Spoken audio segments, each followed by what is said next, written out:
السلام عليكم. أطيب من البيتزا بمليون مرة من دون لحمة نهائيا بطريقة ما بتخطر على البال. بداية عندي 3 حبات من البطاطا، بدي شيل كل الأتربة عنهم وبدي غسلهم وقشرهم وارجع أبشرهم.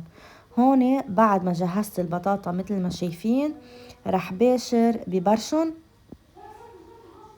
ورح ارجع حطهم بالمي، اغمرهم بالمي واتركهم لمدة ربع ساعة تقريبا مغمورين بالمي بهيدي الطريقة. بهيدا الوقت رح باشر بتحضير الخضرة. عندي بداية جزرتين حأبشرهم اتنيناتهم، هون صاروا جاهزين. عندي بصلة بدي افرمها ناعم،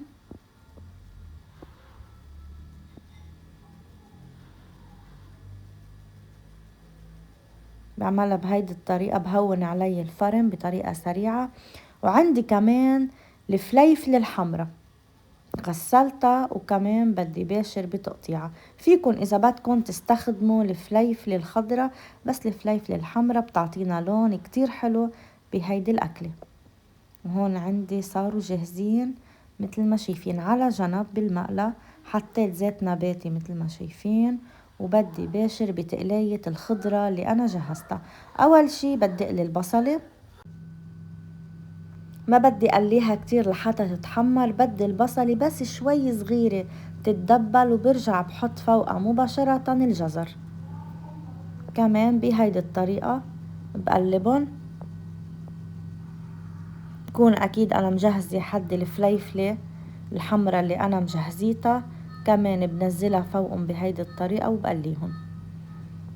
أنا نزلت شوي صغيرة من الملح، وكمان بدي حط الفلفل الأسود. رح نقلبهم كلياتهم مع بعض لحتى تتدبل كل الخضرة الموجودة معاي. وهون عندي الخضرة تدبلت كلياتها وصارت جاهزة. بعد ربع ساعة تقريبا هون عندي البطاطا بدي صفيهم من ميتهم. ما شاء الله 3 حبات من البطاطا اعطوني كمية كتير كبيرة وقت ينبرشوا مثل ما شايفين. رح نزلهم بالطبق اللي بدي اشتغل فيه وحط كل المكونات بقلبه. هلأ بدي جيب الخضرة اللي أنا قليتها وجهزتها وبدي حطها كلياتها فوقهم.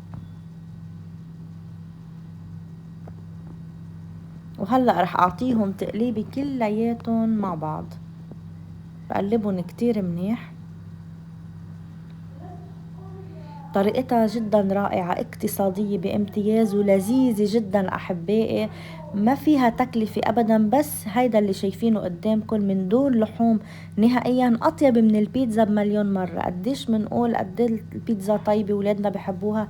إذا جربتوا تعملوا هيدي الطريقة كتير ولادكم رح يحبوها، وكمان انتو جربوها ومش رح تندموا أبدا. عندي على جنب شوي صغير من البقدونس غسلتهم كتير منيح وبهدي باشر بتقطيعهم. هون بعد ما قطعناهم كمان بدي حطهم فوق الخلطة اللي أنا جهزتها. مثل ما شايفين خلطتنا بسيطة، بس بصل وبطاطا مبروشة بقدونس وفليفل وجزر، بس مش أكتر. رح نقلبهم على السريع، وطبق مرتب أو هيك يعني صينية مرتبة بتتقدم فينا نقدمها إذا كان في عنا مثلا كمان عزيمة، إذا كان عاملين سفرة متنوعة من الطعام كمان نقدر نعملها. على جنب عندي بيض، أنا بحاجة ل3 بيضات مثل ما شايفين أحبائي. رح نزلهم كلياتهم بالطبق عندي وبدي باشر بخفقهم كتير منيح. على جنب أنا مجهزة 1.5 كوب من الحليب. إذا ما في عندكم الحليب الطازة بالحليب البودرة عادي، لكل كوب بنحط له 3 ملاعق من الحليب. حطينا 1.5 كوب من الحليب، رح نخلطهم كتير منيح بقلب بعض. ونزلنا مثل ما شايفين الطحين أو الدقيق الأبيض المنخول، ضروري النخل. حطيت 2 كوب ورح باشر بخلطهم كتير منيح بقلب بعضهم. بهيدي الأثناء فيكن تحطوا الملح إذا بدكن، الملح على ذوقكن. ورح نقلبهم كتير منيح. وهون عندي الخلطة صارت جاهزة، وكمان عندي الطحين والحليب والبيض كمان صاروا جاهزين.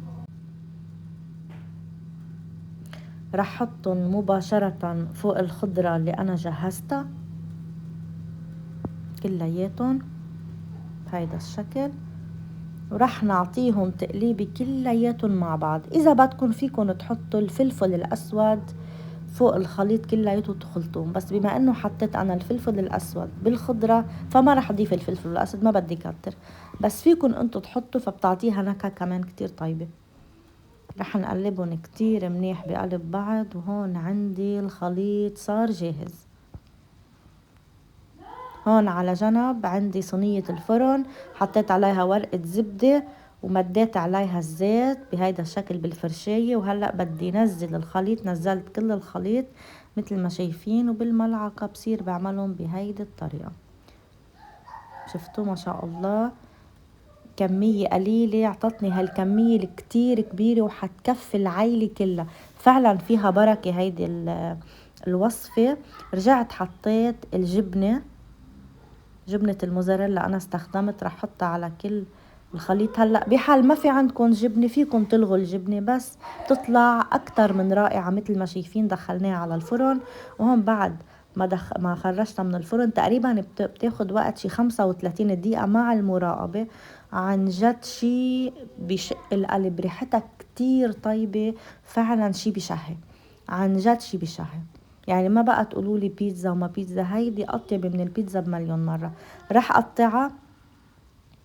أقطعها كلياتها. يعني شكلها لونها ريحتها غير شكل أحبائي. صراحة ما كلفتني شي، كل المكونات كانوا عندي بالبيت، بس جبت من برا جبنة الموزاريلا. هيدا هو الطبق اليوم. عن جد كان كتير مميز وما أخذ مني وقت أبدا، بسرعة تحضر مثل ما شايفين أحبائي. هلأ كمان بدي أقطعهم بهيدي الطريقة. هلأ كان معي القطاعة شوي على الآخر، كان المفروض أقطعهم بالسكينة، بس يلا مش إشكال قطعناهم فيها على أساس إنها بيتزا يعني. شفتوا بالمرة راحت. هون ما شاء الله عن جد وصفتنا اليوم غير شكل. شوفوا الجمال، عن جد شي بشهي. ما بدكم تجربوها قوموا جربوها، ورح تدعولي وخبروني تحت بالكومنتات شو رأيكم بهيدي الوصفة الاقتصادية. وبسرعة إذا حبيتوها ما تبخلوا انكم تعملوا شير، لأنه عن جد بتستحق بهيدا الأوقات انه تنبعت لكل العالم، لأنه اقتصادية بامتياز وكتير طيبة. يعني أكتر العالم صايمة وبتحب تفطر على شي طيب ولذيذ، ففيكم تعملوا هيدا الطبق لأنه عن جد طبق مميز. هون ما كانت عم تطلع معي بسبب القطاعة يلي أصلا صارت على الآخر، مفروض اشتري غيرها ان شاء الله بالمره الجايه. ليكو الجمال، شو رايكم؟ عن جد شي بشهي.